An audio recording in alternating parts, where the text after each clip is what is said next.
Hi welcome to Pavi designers. நம்மளோட சேனலில் இன்றைக்கி நம்ம ஆல்ரெடி ஸ்டிச் பண்ண ப்ளவுஸில் எப்படி ஒர்க் பண்ணுறது அப்படின்னு பார்க்கலாங்க. இது நிறைய பேர் ரெக்வஸ்ட் பண்ணியிருக்கீங்க. வீடியோ முழுக்க பாருங்கள். நான் வந்து நிறைய டிப்ஸ் வந்து ஷேர் பண்ணியிருக்கேன். எப்படி வந்து எண்ணாட் போடணும் இதில் அப்படின்றது, எவ்வளோ ப்ரைஸ் ஃபிக்ஸ் பண்ணியிருக்கேன், எவ்வளோ ரூபாய்க்கு நீங்கள் பொருள் வாங்கினா போதும் அப்படின்றது எல்லாமே ஆட் பண்ணியிருக்கேன். செக் பண்ணி பாருங்கள் ஃபுல்லாக. ஃபஸ்ட்டு இதுக்கான திங்ஸ் நான் என்ன வாங்கியிருக்கேன் அப்படின்னு பார்த்தீங்கன்னா, ஐ சீக்வன்ஸ் வாங்கியிருக்கேன் வாடாமல்லி கலரில் சாரீக்கு மேட்சாக. அடுத்தது 3mm ரவுண்டு கோல்டு பீட் வாங்கியிருக்கேங்க. அப்புறம் நம்பர் 10 நீடில் வந்து நான் யூஸ் பண்ணியிருக்கேன். நான் யூஸ் பண்ண திங்ஸ் அப்படின்னு பார்த்தீங்கன்னா மொத்தம் 3 திங்ஸ் தாங்க. ஃபஸ்ட்டு வந்து இது ஐ சீக்வன்ஸ் ரவுண்ட் பீட், அதுக்கப்புறம் நான் வந்து கட் பீட் கொஞ்சம் யூஸ் பண்ணியிருக்கேங்க.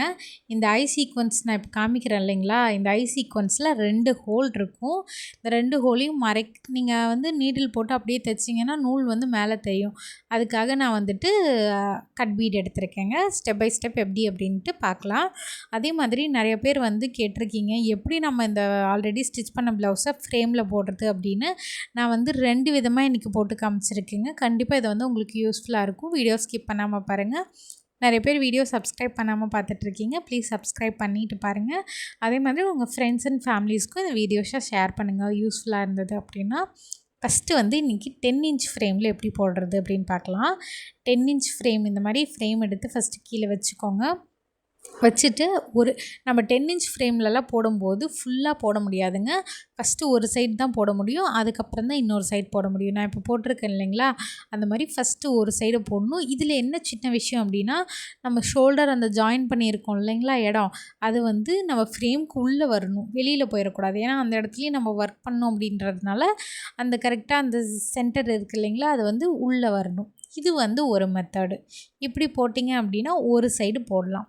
அப்படி இல்லை எனக்கு ஃபுல்லாகவே போடணும்ப்பா அப்படின்னா, நீங்கள் இந்த மாதிரி 18 இன்ச் ஃப்ரேம் எடுத்துக்கலாம். 18 இன்ச் ஃப்ரேமில் இந்த மாதிரி ப்ளவுஸை வந்து இப்படி மாட்டி விட்டுருங்க. ஃபஸ்ட்டு நான் மாட்டி விட்டுருக்கேன் இல்லைங்களா, அந்த மாதிரி மாட்டி விட்டுருங்க. 2 விஷயம் தான் இதில் நோட் பண்ணணும். நான் பாருங்கள், அந்த எட்ஜ் இருக்குல்ல, அதை வந்து நான் இழுத்து விடுறேன் நம்மளோட ஃப்ரேம்குள்ளே வர மாதிரி.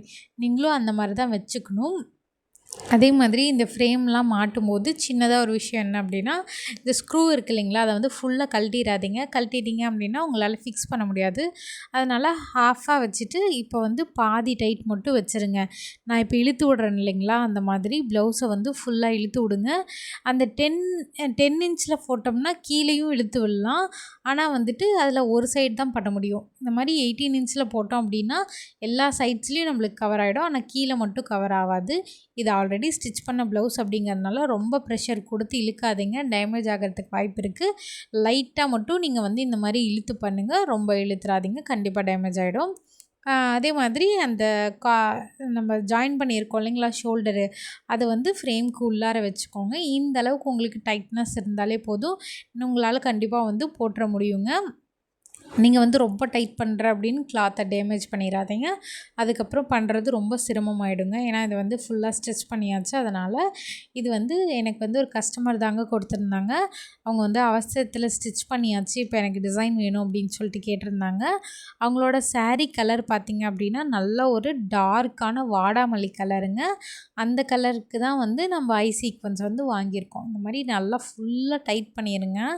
டைட் பண்ணி முடிச்சுட்டு நீங்கள் இதை வந்து நம்மளோட ஆரி ஸ்டாண்ட் இருக்குது இல்லைங்களா, அதில் வச்சும் போட்டுக்கலாம். அப்படி இல்லைன்னா கையில் வச்சும் போட்டுக்கலாம், நம்மளோட விஷ் தான். அதே மாதிரி எப்படி வந்து நிறைய பேர் கேட்குறீங்க, நார்மல் நீடில் ஒர்க் பண்ணால் எப்படி எண்ணாட் போடுறது அப்படின்னு, நான் அதை கிளியராக வந்து எக்ஸ்பிளைன் பண்ணியிருக்கேன் பாருங்கள். ஃபஸ்ட்டு வந்து நம்ம 10 நீடில் நான் எடுத்துக்கிட்டேங்க. எடுத்துகிட்டு அந்த கழுத்து தைச்சிருக்காங்க இல்லைங்களா, அந்த ஓரங்கள், அந்த ஓரத்துலேயே நான் வந்து இந்த மாதிரி ஐ சீக்வன்ஸ் எடுத்துக்கிறேன். இந்த ஐ சீக்வன்ஸில் வந்து 2 ஹோல்ஸ் இருக்குங்க. இந்த 2 ஹோல்ஸையும் நம்ம தைக்கணும்.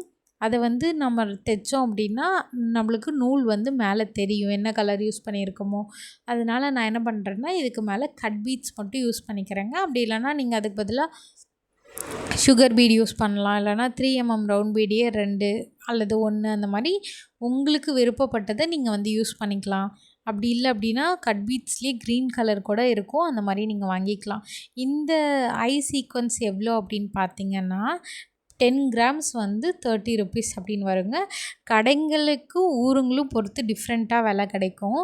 இங்கே நான் வந்து சேலம்ங்க. சேலமில் வந்து 2, 3 ரேஞ்சஸில் இருக்குது. 10 கிராம் வந்து ஒரு இடத்துல 30 ருபீஸ் இருக்கும், ஒரு இடத்துல 40 ருபீஸ் இருக்கும். 20 ருபீஸ்லேருந்தே ஸ்டார்ட் ஆகுதுங்க. பட் குவாலிட்டியெல்லாம் பார்த்தீங்கன்னா இது சீக்வன்ஸ் தானே, அதனால் ஒன்றும் பிரச்சனை இருக்காது. நீங்கள் வந்து எப்படி வேணும்னாலும் உங்களுக்கு விருப்பப்பட்ட மாதிரி பார்த்து வாங்கிக்கலாங்க. மற்றபடி இதில் வந்து கலர் ஃபேட் ஆகிறது, உரியறது அந்த மாதிரிலாம் எதுவுமே இருக்காது. நான் எல்லாமே ட்ரை பண்ணியிருக்கேன். நீங்கள் வந்து நான் வந்து இன்றைக்கி யூஸ் பண்ணியிருக்கிறது 30 ருபீஸில் இருக்கிறது நான் யூஸ் பண்ணியிருக்கேங்க. அதில் வந்து என்ன பண்ணோம் அப்படின்னா லைட்டாக இந்த மாதிரி க்ளூ அப்ளை பண்ணிக்கோங்க. ஒரு சிலர் வந்து கிளாத்தில் க்ளூ அப்ளை பண்ணுவீங்க. அதனால் என்ன மிஸ்டேக் ஆகும் அப்படின்றத நான் சொல்கிறேங்க. அப்படி அப்ளை பண்ணிங்க அப்படின்னா அந்த 2 ஹோல் இருக்குது இல்லைங்களா, ஐ சீக்வன்ஸில், அது 2ம் வந்து நம்மளுக்கு மறைஞ்சிருச்சு அப்படின்னா நம்ம நீடிலில் குத்தி எடுக்கும்போது ரொம்ப சிரமமாக இருக்குங்க. நீடில் வந்து வெளியிலேயே வராது நம்மளுக்கு. அதனால் நீங்கள் வந்து கம் அப்ளை பண்ணும்போது சென்டர் போர்ஷனில் மட்டும் இப்படி கொஞ்சோண்டு அப்ளை பண்ணிட்டீங்க அப்படின்னா உங்களுக்கு வந்து ரொம்ப ஈஸியாக இருக்கும். இந்த மாதிரி நூலை வந்து வெளியில் எடுக்கிறதுக்கு ரொம்ப உங்களுக்கு ஈஸியாக இருக்குங்க. இந்த மாதிரி ட்ரை பண்ணி பாருங்கள். இப்போ வந்து நான் ஜிக்ஸாக்காக வந்து இதை ஒட்டிக்கிறேங்க. ரொம்ப நீங்கள் க்ளூ அப்ளை பண்ண தேவையில்லை, லைட்டாக அப்ளை பண்ணால் போதும். இப்போ நான் ஒட்டியிருக்கேன் இல்லைங்களா, ஒரு இது மேலே பார்த்த மாதிரியும் இன்னொரு இது கீழே பார்த்த மாதிரியும் அப்படியே ஃபுல்லாகவே நான் வந்து வச்சுட்டு வரேங்க. நான் யூஸ் பண்ணியிருக்க க்ளூ பார்த்தீங்க அப்படின்னா B7000 க்ளூங்க. இது வந்து இன்ஸ்டண்ட்டாக நல்லா ஸ்டிக் ஆகும். நீங்கள் வந்து ஃபேப்ரிக் க்ளூவும் யூஸ் பண்ணிக்கலாம். இந்த க்ளூவும் வந்து உங்களுக்கு நீங்கள் நார்மலாக ஃபேப்ரிக் க்ளூ வாங்கினீங்கன்னா 15 ருபீஸ்லேருந்தே இருக்குங்க.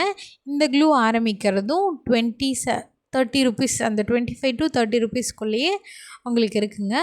நம்ம இப்போ ஐ சீக்வன்ஸ்லேயே 10 கிராம் வாங்குகிறோன்னு வச்சுக்கோங்களேன் குவான்டிட்டி. அந்த 10 கிராம்ஸையும் நம்ம இந்த ப்ளவுஸ்க்கு யூஸ் பண்ணிட மாட்டோம். அதில் ஒரு 3 to 4 கிராம்ஸ் தாங்க நம்மளுக்கு இந்த ப்ளவுஸுக்கு செலவாகும். மீதி எல்லாமே வந்து நீங்கள் அப்படியே வந்து பேக்கெட் பண்ணி வச்சுக்கலாம். இது வந்து கலர் ஃபேட் ஆகாது, கருப்பாகாது, எதுவுமே ஆகாது.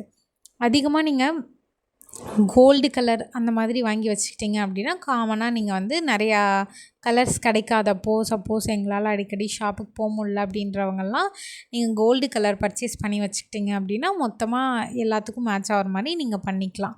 இது வந்து சாரீ கலர் இது அப்படின்றதுனால நான் இந்த மாதிரி எடுத்திருக்கேன். இப்போ பேக் நெக் ஃபுல்லாக இந்த மாதிரி ஃபஸ்ட்டு ஒட்டிக்கோங்க, லைட்டாக க்ளூ அப்ளை பண்ணிட்டு.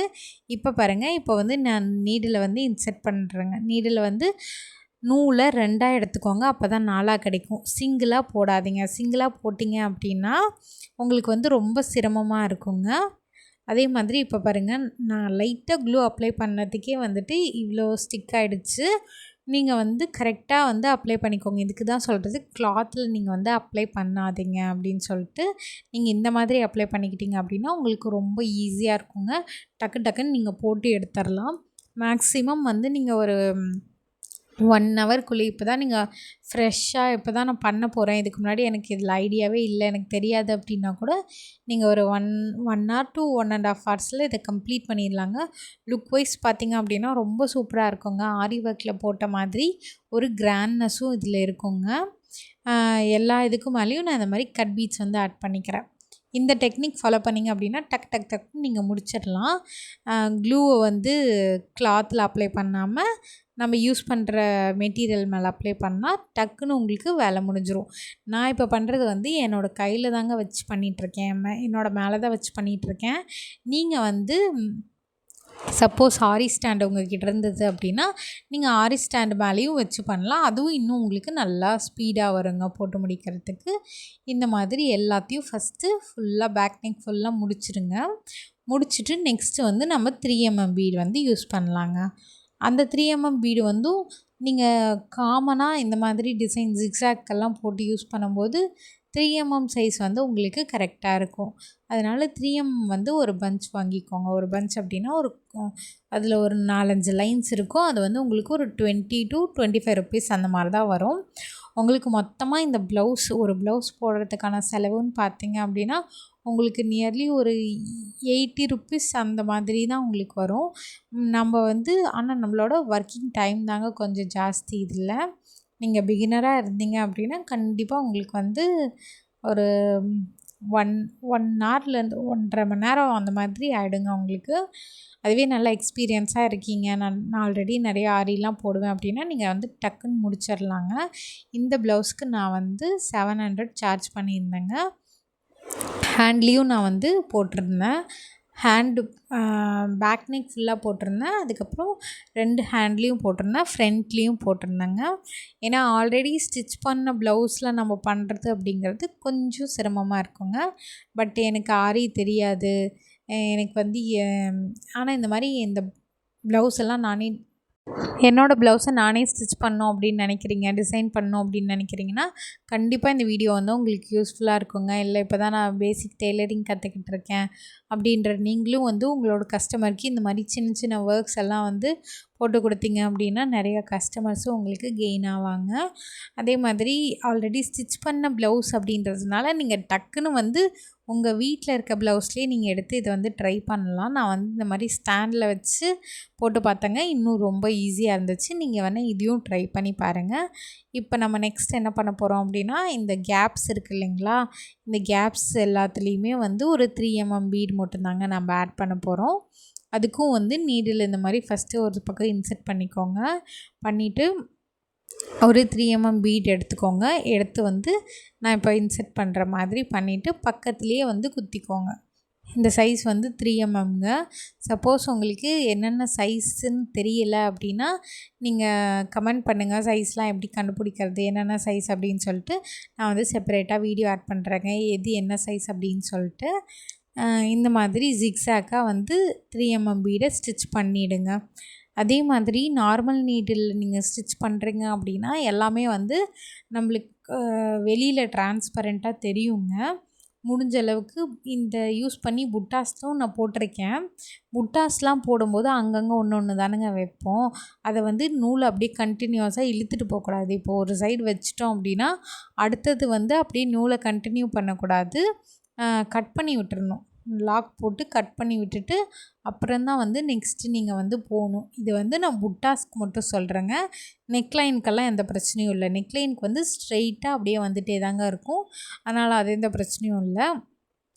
ஹேண்ட்லேயும் அதே மாதிரி தான் நிறைய பேர் வந்து புட்டாஸ் போடுவீங்க. அப்படி போடும்போது என்ன கட் பண்ணி விடாமல் போட்டிங்க அப்படின்னா என்ன ஆகும்னா, நம்ம கையை ப்ளவுஸ்குள்ளே விடும்போது அந்த நூல் மேலே படுறதுக்கு நிறைய சான்சஸ் இருக்குது. அதனால் நிறைய டேமேஜஸும் ஆகுங்க. மணி கொட்டுறதுக்கும் வாய்ப்பு இருக்குது, ப்ளஸ் வந்து டிஸ்டர்பன்ஸும் ரொம்ப ஆகும். அதனால் நீங்கள் அந்த மாதிரி பண்ணாதீங்க. புட்டாஸ்லாம் போடுற மாதிரி இருந்தால் லாக் பண்ணிவிட்டு போடுங்க. இதுக்கப்புறம் இது ஃபுல்லாகவே வந்து நான் 3 mm அட்டாச் பண்ணிக்கிட்டேங்க. இப்படி தான் இருந்துச்சு. நெக்ஸ்ட்டு எப்படி வந்து லாக் போடுறது, இதுதாங்க ரொம்ப மேஜரான ஒரு கொஷின். எல்லாருமே கேட்குறது எப்படி வந்து திருப்பிட்டு லாக் போடுறது அப்படின்னு. இந்த மாதிரி கிளாத்துக்குள்ளே கொஞ்சோண்டு நீடில் இந்த மாதிரி எடுத்துக்கோங்க. எடுத்துகிட்டு 1 2 இந்த மாதிரி 2 டைம்ஸ் ரொட்டேட் பண்ணிட்டு மறுபடியும் நீடில் வெளியே எடுத்துட்டிங்க அப்படின்னாலே லாக் விழுந்துடும். ஆனால் நான் வந்து இது ஆல்ரெடி ஸ்டிச் பண்ண ப்ளவுஸ் அப்படின்றதுனால ஒரு லாக் மட்டும் போட மாட்டேங்க, 3 டைம்ஸ் போட்டுப்பேன். இந்த மாதிரி 2 டைம் லாக் போட்டு நெக்ஸ்ட் வந்து இந்த மாதிரி நார்மலாக நம்ம சுற்றி எடுப்போம் இல்லைங்களா, இந்த மாதிரி ஒரு லாக் போட்டுருவேன். போட்டுட்டு சிசர் வச்சு கட் பண்ணிவிட்டு அந்த இடத்துல லைட்டாக ஒரு ட்ராப் க்ளூ அப்ளை பண்ணிப்பேங்க. அப்படி நீங்கள் பண்ணும்போது உங்களுக்கு இன்னும் ரொம்ப ஸ்ட்ராங்காக இருக்கும். ஃபைனல் லுக் நான் காமிக்கிற பாருங்கள். அவங்க சாரீ ப்ரீ ப்ளீட்டும் பண்ணி கொடுத்துருங்கன்னு கேட்டிருந்தாங்க, அதனால் அவங்க சாரீ ப்ரீ ப்ளீட்டும் பண்ணியாச்சுங்க. அவங்க சாரியோட கலர் தான் இது. கரெக்டாக வந்து அந்த ஐ சீக்வன்ஸ் அந்த கலருக்கு மேட்சிங்காக இருந்துச்சுங்க. இந்த மாதிரி ஹேண்டுக்கு போட்டேன். ஹேண்டுக்கு ஃபுல்லாக போட்டுட்டு குட்டியாக ஒரு ஃப்ளார் மட்டும் நான் போட்டிருக்கேன் ஹேண்டில். இது வந்து ஃப்ரண்ட்டுங்க, ஃப்ரண்ட்டுக்கும் சேம் டிசைன். அடுத்தது வந்து ஹேண்டில் பார்த்திங்க அப்படின்னா சென்டரில் சாரியில் ஒரு டிசைன் இருந்துச்சு, அதை அப்படியே வந்து ஒரு ஃப்ளார் மாதிரி நான் கன்வெர்ட் பண்ணிட்டேன். பேக்கில் இந்த டிசைன் தாங்க போட்டிருக்கேன். இந்த வீடியோ உங்களுக்கு யூஸ்ஃபுல்லாக இருந்துச்சு அப்படின்னா கமெண்ட் பண்ணுங்கள். உங்களுக்கு அடுத்து எந்த மாதிரி வீடியோஸ் வேணும் அப்படின்றது